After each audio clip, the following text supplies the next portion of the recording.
सप्ताह के दिन के बारे में क्या पढ़ेंगे? सप्ताह के दिन के बारे में। सोमवार, सब बोलो ना, सोमवार, मंगलवार, बुधवार, गुरुवार, शुक्रवार, शनिवार, रविवार।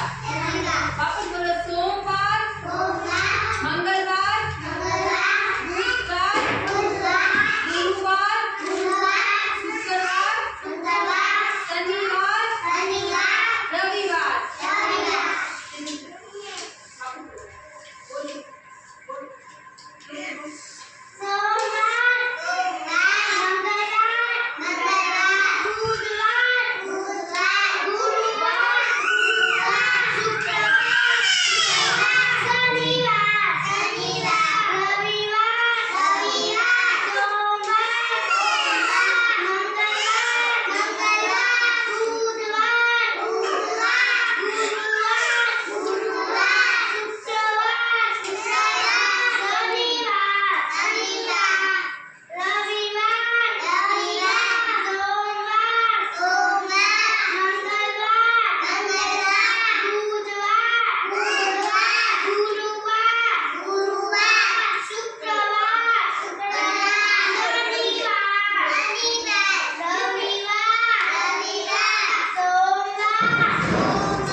Thanks.